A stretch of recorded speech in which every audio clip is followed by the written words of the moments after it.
Full body chills. I have a very in-depth Ouija board story. So the story sent in from one of my followers takes place from when she was about 14 years old. She said it was in the mid-80s. She said back then it was pretty popular to play with the Ouija board. Now, she didn't have an actual board, so she made one using a piece of wood and paint for the letters and numbers and a baby bottle cap for the planchette. She said that she would play alone in her back room that she had off of the kitchen. So the second time that she used the board, she actually got a response. She said that it didn't feel negative, and the spirit said that it could be her spirit guide. The spirit guide also suggested that they come up with their own sort of sign when using the board so that she knows who it is on the other side. So they did make up a sign. It was to circle the board once, make a figure 8, then go into a circle twice and back to the starting position. She said her guide's name was Chris, spelled Krys. Chris taught her about the board and how to tell if she was working with a negative spirit versus a positive one. So she'd been using this board for about a month when her parents told her that her uncle and his new wife were coming to stay for a few days and that they would be borrowing her room. So she gets the room ready for them and she decides she's going to try to hide the Ouija board, but she didn't hide it good enough. So while she was at school, her new aunt ended up finding it and showed her uncle and her mother. Her mother first confronts her and says she does not believe this and she should not be using this. But surprisingly, her new aunt said that she has a board back home and that she thinks that they should go to the store and purchase her an actual board. So she went and did buy her very own board. And then she goes on to ask her niece, do you have a spirit guide? You know, like this is just some common knowledge. Everybody has a spirit guide connected to their Ouija board. Her mother is just standing there like shocked, looking at both of them, watching them have this conversation. And she says to her aunt, yes, I do have a spirit guide and we have a special sign that we make to know that it's her.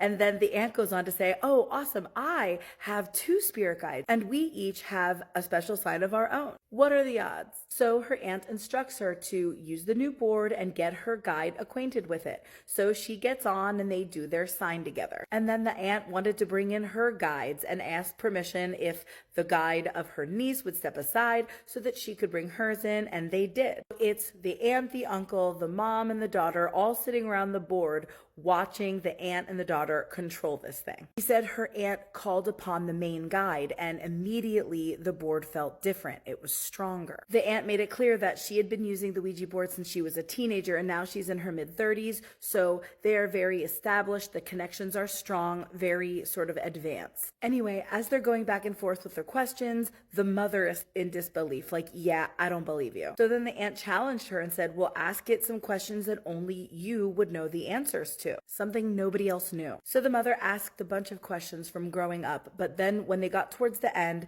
she asked something that the answer would make her a true believer. Some of the information about what she asked is pretty inappropriate, and I'm just kind of gonna go over it pretty vaguely. She asked some things that had happened between her and her father, her and her uncles, and you can probably guess what it was, but it was various forms of abuse. Specifically including SA. And then the mother's brother, who is the uncle, looked at her and she was just crying now. Later they would speak and come to find out that he also endured similar abuse. And I'll reiterate again, the mother had never told anybody in that room about anything like that. So this was a shock for everybody. So the aunt thanked the guides and then shut the board down. She said her mother definitely became a believer after that. So the next day, the aunt asked her if she wanted to get the board out again and meet her second guide, and she obliged. So they get into it, and she describes a whole different kind of deep, dark heaviness. She said it felt evil and gross. Looked at the upside down star symbol that the aunt did, and she quickly realized this was her demonic guide. She said it felt so strong, much stronger than any of the other guides she's ever experienced, and it just was way too much. She said she asked them things, they did their ritual, and then she closed it down. And honestly, I don't know, that's kind of irresponsible in my opinion of the aunt, but try not to throw too much shade here, but that's crazy. So she asks her aunt, when I go use my board after this, is the demon going to come back through? And her aunt says that she'll clean the board for her. And she says, please clean it really good because Who wants to deal with that? So she cleans the board with her, and that was that. And after they left, the mom now wants to bring the sister in on it and try to do the board again. And the sister is a skeptic, so she also suggests asking the board some things that nobody else would know, and she does. And once again, now somebody new is a believer. So for a while, they would all play it on and off, and she said that her guide Chris would tell her mom, who absolutely loved bingo, every time that she was going to win and every time that she wasn't going to win. And when she would win, she told her the amount of money it would be that she'd win, and it was always correct. And this almost became just like on the regular now. But then all good things come to an end, and she said that eventually the board started to trick them. She said it would start to be really mean to them and lie. And very quickly they realized that's enough of this board. It's evil. They believe that the demon came through and overtook the guide and then pretended to be Chris. She said they put holy water on it and put it out on the grill and tried to light it on fire. And for the longest time, they couldn't get it to light. They wanted to just burn this thing. It just wouldn't burn. So then they tried using lighter fluid and it still wouldn't burn. It took for them to say prayers over and over this thing for it to finally catch fire and burn. And she said after that experience, she never used the Ouija board again. I sure freaking hope not. You know, in all of my fascination and love for the paranormal, one thing I always hold true to myself, I will never play with a Ouija board. Let me know your thoughts in the comments, guys. I'm sure she'll be in here reading them. Goodness gracious. If you have a creepy story of your own, one that involves Ouija boards, I am fascinated and would love to hear it. And if you're new here, definitely follow for more creepy story time. Sit back, relax, and maybe grab a snack because the story I'm about to tell you is a little long, but also good.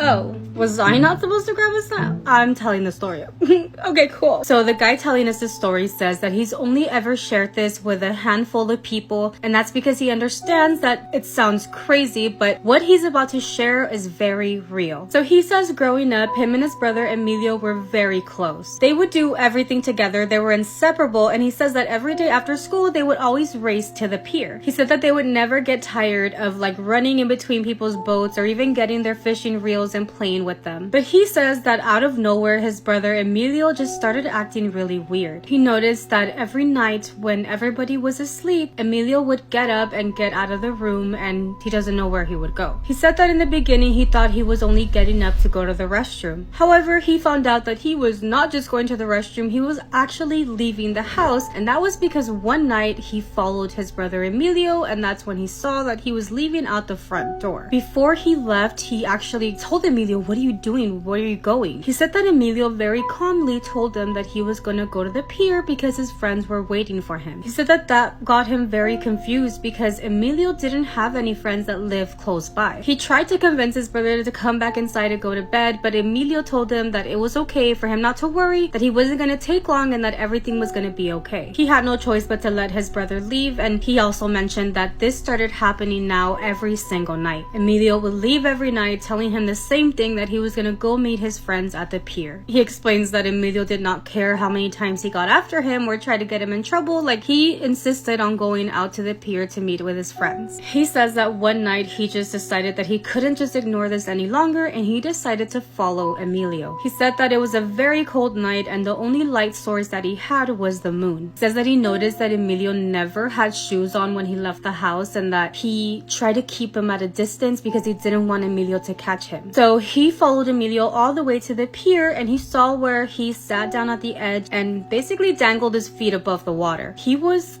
laughing and talking with somebody, but from where he was, he couldn't fully see who he was laughing and talking with. He got a little bit closer, making sure that he wasn't making any noise, and as he got closer is when he saw who Emilio was laughing and talking to. In the beginning, he had no idea what he was looking at. There were two figures in the water, and they were right in front of Emilio. He says that they had human faces, but they were all deformed, almost as if they had had masks of something that maybe one day were human. He could tell that where the eyes should be was just open and sunken in, like there's no eyeballs, and that their mouths were like all twisted, and it was just terrifying. And the worst part about it was that he can tell that these things were like enjoying and laughing and having conversations with Emilio, almost as if they were old friends. Oh my god, I have chills. He said that he immediately wanted to scream at Emilio to get back away from them, but like his body didn't let him. He was terrified. He was in shock. It was also in that moment where he noticed that one of those figures in the water saw him. He said that he noticed that the thing's eyes, if that's what you want to call them, because obviously they had no eyeballs, were like stuck on him, like glued on him, and that twisted laugh smile was immediately gone. He said that he felt like this thing was only looking at him to see if he could like take him over, like almost as if it was deciding what to do with him. And that's when the second figure that was in the water also turned its head towards him, and in a split second both of those figures went underneath the water. And that is when he saw two giant tails, almost as if they were mermaids. Side note, I feel like if mermaids were real, this is what they would be looking like. It's not like the Little Mermaid Ariel, like not that pretty. But anyway, that's if you believe in these type of things. In that moment is when Emilio finally turned to look at his brother, and he looked terrified. He ran up to him, and Emilio tells him, "Please don't tell mom and dad," almost crying. "If they find out, they're never gonna let me come back to the pier." He says that he grabbed Emilio's arm, walked his ass all the way back home without even saying a word. He was in shock, and it was only until they were inside of the house in their room where he turns to Emilio and said, "What were those things? Why were you so calm with them? Like, why were you so talkative and laughing with them?" Emilio explains that for a few weeks he had been woken up by like a singing that made him go to the pier because it felt like it was calling out to him. Emilio said that in the beginning he was scared, but after a while he got very curious. The very first time he actually saw them, he went to the pier, and that he was very scared, but that they started talking to him and that they didn't do anything back to him. That they could tell that he was very scared, so they talked to him very calmly and gained his trust. Emilio explained that ever since that first meeting, they would call to him every night. Emilio tells his brother that they want him to swim with them. He says that they told him that it was going to be fun, but that he was kind of scared because he didn't know how to swim. And Emilio admitted to his brother that he was scared that they were going to drown him. He says that when Emilio tells him this, he felt a terror that he had never felt before, and he even told Emilio that he would not be going to the pier anymore. Not even during the day, not even after school. They would not be setting foot in that pier ever again. After that, Emilio would wake up his brother and tell him every time his friends were calling out to him, and he said that he would assure that Emilio would never leave the house, even if it meant that he had to stay up all night so that he didn't leave. He says thankfully with time, Emilio stopped hearing that calling or that singing that was attracting him to the pier. He explains that the worst of it came after. Obviously he's grown up and he was still in the area, and he had been by the pier because he was talking to one of the fishermen there. He for some reason felt very safe and comfortable to tell this man the story of what happened to Emilio those years ago. When he finished telling him the story about what happened to Emilio, this fisherman had dropped everything he had been doing, looked at him with like a very straight face, and this fisherman, who had been working at that pier his entire life, explains to him that in that area of the pier for many years kids would disappear, and that they had never found like any of these children's bodies, not even an article of clothing. He explains that he feels like Emilio got so lucky that he wasn't taken because it's obvious that something was going on in that area. He thinks that these beings were trying to take him somewhere where nobody has returned from. He explains that even though years have passed by and this seems to be history for them, sometimes he wakes up in the middle of the night and he swears that he could hear like a singing or a song, and it feels like it's calling out to him. Can we show him the older homestead? Yeah, let's go. Did you know? No, it's not. No, it's not.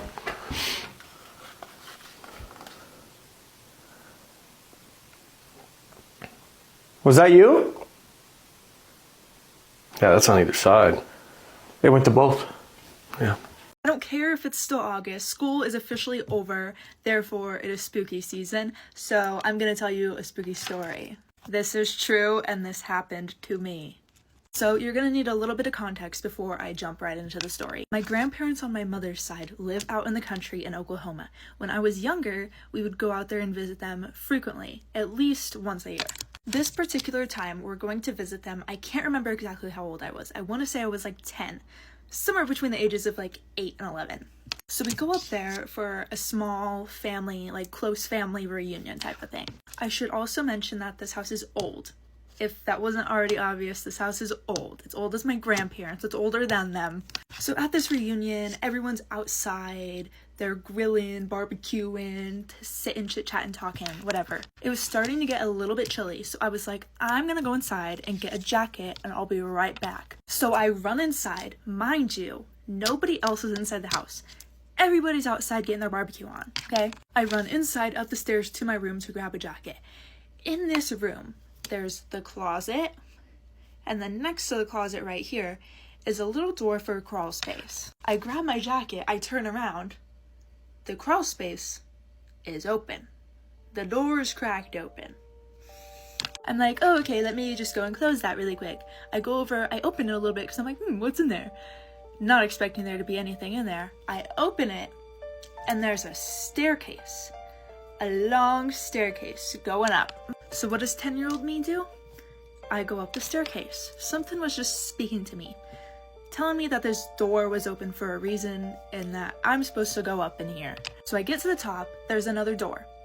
I open the door into this grand hallway. It's like white and gold marble columns, but it's a long hallway. And there's a bunch of doors going down, and then another door at the very end. Immediately, I'm like, what is this? Where am I? And a little freaked out, obviously. Something was calling me to go to the door at the very end of the hallway. Forget all the other doors, go to the one at the end of the hallway. So I start walking down this very long hallway. And all of these doors are shut, right? And then I feel like something's watching me. I look and I see further down the hallway, one of these doors on the left side, an old woman, a very creepy old woman, is peeking her head out of the door and watching me. And then I would see her pop out of a different door and be looking at me, and then a different door and then be looking at me as I kept progressing down the hallway. Finally, I reached the end of the hallway to the door at the end, and I was so compelled to open it. So I opened it, and I left the door open. When I entered the room, I left the door open, okay? And it's a complete change of environment. The hallway was white and gold marble columns, like very clean, very, I don't know, elegant. Walk into this room, it's like your basic old dusty attic. Boxes, spider webs, it's dark, creaky wood. And there's a circular window across from me at the other end of the room.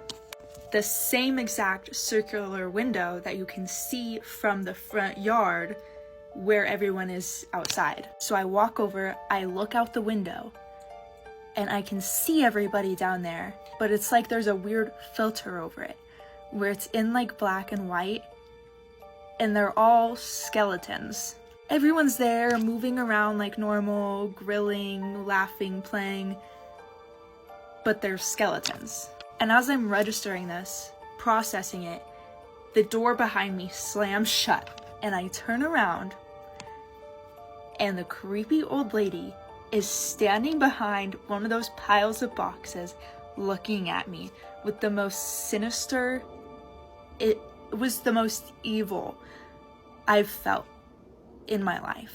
I ran faster than I've ever ran in my entire life. Out of that room, back down the hall. I did not look back a single time. Back out the original door, back down the staircase, and I shut the crawl space door behind me. I grabbed my jacket off of the bed where I had set it before I went up there, and I put it on, walked downstairs and back outside like nothing happened. The next time that I come over to visit my grandparents, about a year later, I have not told my grandma this story. I've not told her anything. I come over, I go to sleep in this room. I'm already a little bit apprehensive about it because of the previous events. I step into the room and I see that the crawl space is now boarded and nailed shut with blankets over it as well. They boarded that up. And then just recently, a couple years ago, I actually told my grandma about this, and all she does is go, yeah.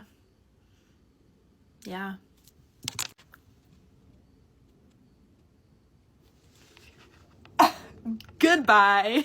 One of the scariest stories I ever heard. So when Grandma was little, she grew up in a house that was right across the road from this really old graveyard. Grandma's mother was feared by everyone because she messed with some really dark stuff, and she was always out in that graveyard talking to the dead. When Grandma was 10 years old, she was playing in the graveyard while her mama was talking to the oldest grave. Grandma started playing hopscotch over some of the graves, and that was when her mom came running over, snatched her up, and said, "Don't you ever step on another grave." Grandma said, "Why? It's not like they care. They're dead." Her mom says, "I talked to them. I know how they feel." And Grandma thought she was joking, so she starts laughing, and then her mom says, "Don't ever do that again. You never know whose grave you're stepping on. It might be someone you can't get rid of. And stay away from the oldest grave. I don't want anyone going over there messing with it." So her mama goes back home to make supper, and Grandma stays in the graveyard and keeps playing. Grandma said, "I don't know why I did it, but I sought out the oldest grave, and then I intentionally stepped on it." So Grandma slowly inches her foot across the grave, and then she steps on it with both feet. Well, then she starts playing and jumping around and jumping over those headstones too. She just thought what her mama said was really silly because these people are dead. Well, while she was playing, she jumped on this one old grave, and her foot went through the dirt into this big hole. Like the hole went up to her knee. It was deep. Well, that scared her because holy crap, there's a dead body down there, so she jerked her foot out of the hole. She kicked some dirt and rocks down the hole, and then she hears her mom calling her name, so she runs back towards the house. Now, she wasn't about to tell her mama what she just did because she knew she'd get her ass whooped, so she pretends like nothing happened. They eat supper, they wash, and they go to bed. Well, later on that night, Grandma said she woke up and had to pee really bad, like she couldn't hold it. But unfortunately, their bathroom was outside. They had an outhouse. But while she was in there, she started hearing what sounded like stomping or someone running around the outhouse. She stood up. She heard her mama's voice call out, "Gladys, come here, come here, come here." So she opens the outhouse door expecting to see her mother, but nobody's there. She's walking back to the house, and when she passed the old oak tree, that was when she saw a tall, lanky figure standing in between her and the cemetery. She looks closer and realizes that's her mama standing there, but she's facing the opposite direction, so she can only see the back of her mama's head and dress. She says, "Mama, what are you doing?" And her mama didn't respond, but with every step she took, her mom took a step backwards towards her. So she gets scared and runs towards the house to get her father, and when she looks back, she sees her mom running backwards chasing her. She said its head dropped, and it fell backwards like on all fours, and it chased her all the way up to the porch until she got inside. She runs into her parents' room where she finds her dad asleep, but her mom is sitting on the edge of the bed reading a Bible with her shoes on and they're muddy. The next day, Grandma decides she's going to go back to that graveyard and apologize to every single spirit that she disrespected by jumping on their graves. So she goes over to the cemetery and walks up to that grave, and that's when she sees it. That hole is a lot bigger now, and it looks like someone has been crawling in and out of it. She gets on her knees to take a closer look, and that's where she sees the rotten casket and a decaying body inside. What was weird, the body didn't look that old for it to be the oldest grave, and it looked a lot like someone she knew who was missing. The body looked just like the woman her dad was having an affair with before she disappeared 3 months ago, and she looked like she'd been tortured to death. So she jumps back and she starts hearing whispering coming from within the hole, and it's saying, come here, come closer, come here." She takes off running, but before she can get out the cemetery, she feels a strong presence weighing down on her back like it's trying to stop her, and it feels angry, but she makes it home. She goes to her father and tells him what she just saw, but he stops her in her tracks and says, "Hush. I don't want to lose you too. Don't talk about this ever again." But late that night, she's laying in bed, and when she looks at the window, she sees her father's dead mistress staring back at her, and when it disappears, her mama walks into her room. It feels like this spirit is reaching out to her for help, but she knows that her mama was the one who unalived her father's mistress, and if she's not careful, she'll be next. So now she's seeing this spirit everywhere she goes. It won't leave her alone, and it wants her to tell someone about what her mom did, but she knows she can't. She was afraid because she knew that her mom was very unstable, but her mom was the only other person who had dealt with spirits like this, so she had to tell her. So she goes to her mother, and her mother stops her in her tracks. She said, "What did you do? What's going on around here?" And Grandma says,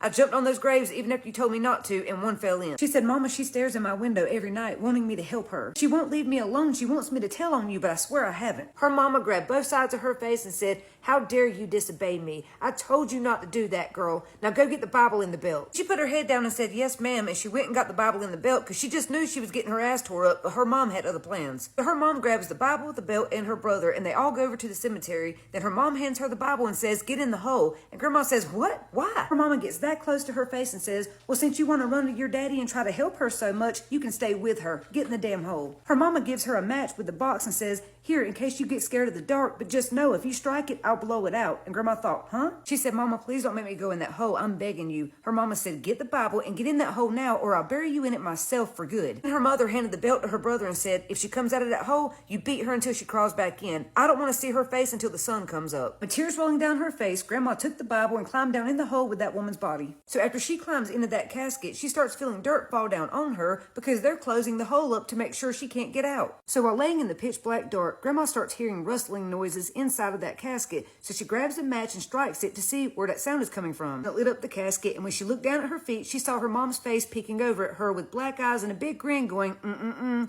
The match went out, she passed out from fear, and she didn't wake back up until the next morning when she heard her brother shoveling dirt out of the hole to let her out. Grandma said she didn't know if her whole family was mentally ill or if this was some kind of supernatural event, but either way, she learned her lesson and she never stepped on another grave. If y'all want to hear more stories about my crazy-ass great-great-grandmother, let me know in the comments. What the fuck was that?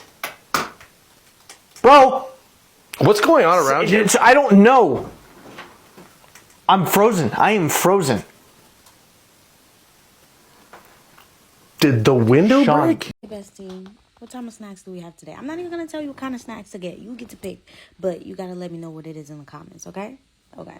So this story time is actually it's not going to be that long, but I feel like it's a pretty good one. And please, not too much on my lashes, because y'all know when I decide to be a baddie, I'm the baddest. Act like y'all know. Anyway, so this story submission is from a guy. Let's call him James. So James had just driven his daughter to college. Her college was about maybe 3 hours away. So he dropped his daughter off at college and he's just taking the trip back, you know? So it's about like a 3-hour drive back. So on his way driving back, he's driving through this empty road. It was getting kind of dark. The road was very, very empty. Anyway, so he's driving, and as he's driving, he noticed there's a woman standing on this damn near abandoned road. She has like a thumbs up, like she's hitchhiking, right? And for a second, stranger danger came to his mind, you know, and he got kind of spooked. But he's like, what if this woman really needs help? Like, I can't know that this woman needs help. It's about to get dark. This is an abandoned road. I can't know that this girl needs help and I can't help her. So he decides to do the right thing. He pulls over, he pulls down the window, and he asks her, hey ma'am, do you need help? Are you okay? Is everything okay? Did your car break down? And it seemed like she didn't really speak English, but ultimately she was asking him for a ride. So he asked her, like, where are you going? And she hands him this little piece of paper with an address on it. And when he put the address in his GPS, it's not bad. It's about an hour from where he's at. His house is 2, so it's on the way there. So he tells her, okay, I'll take you to the address. He doesn't know, he don't know. She don't speak English. He's trying to help. So boom, she gets in the back seat and, she doesn't really speak much. He tries to make conversation, but because of the language barrier, they can't really communicate.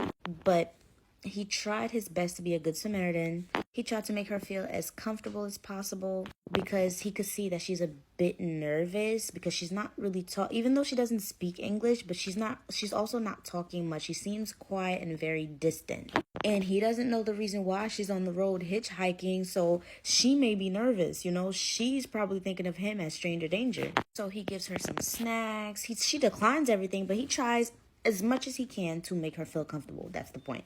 So when they were 10 minutes away from the address, he let her know they're 10 minutes away, so they're gonna get there very, very fast. Anyways, he gets there, he gets to the address, he's looking for the house, he's driving, and he finds the house, and he pulls over in front of the house, and he turns back to tell her, hey, we're here. Except when he turned back, nobody was in the back seat.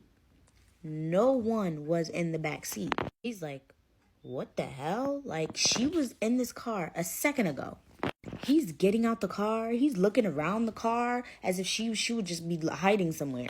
And he genuinely feels like he's going freaking nuts. This girl was just in his back seat and he just can't believe what's happening. But he still gets to the address. And that kind of reassures him a little bit because he's like, okay, I'm not crazy because I came to this address. That's what the address said. And he's still holding the piece of paper with the address. So he goes up to the house. He knocks on the door. And this older lady comes out and greets him.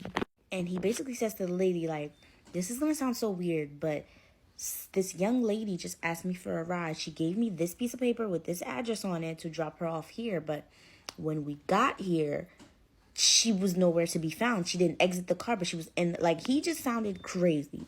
So the older lady, like, what did the young lady look like? So he basically gives her a physical, like, you know, description of what the girl looked like. And the moment he starts doing that, she starts tearing up. So he's like, ma'am, why are you crying? She invites him inside. He sits down, which I really think that that's a crazy thing to do after what just happened. I would have never went inside because I don't know what kind of trap this is, like, whatever. But he did it. He went inside, and the older lady comes out with, like, a photo album and shows him a picture. And she basically asks him, like, is this the girl you're talking about? He's like, yes, that's the girl that was in my back seat. Except she was wearing something else. She was wearing this cute little nice white dress. And the older lady just instantly started crying. And come to find out, that was her daughter that passed away on that same road that he was on 20 years ago. 20 years ago, y'all, she passed away. And yeah, that was just like a what the fuck moment for him. And that's really something that stuck with him, because it's like, dang, how do you even explain this to somebody, you know? And so he said that he feels validated on my page, so he knows a lot of people are going to believe him. Until this day, he doesn't know why that young lady chose him. And it wasn't necessarily a bad thing either. Like, his life didn't get bad after. It was just one weird experience that he had. And I thought I'd share it with you guys, because I feel like in a way it's kind of sweet, you know? Anyways, make sure you guys are following me on Instagram and subscribe to my YouTube channel, just in case, you know, they're taking this thing away, this app. I really hope they don't, because I heard actually the CEO of TikTok just did a meeting with Donald Trump. So we'll see what comes out of that. Until then, put your snack away. You're getting big.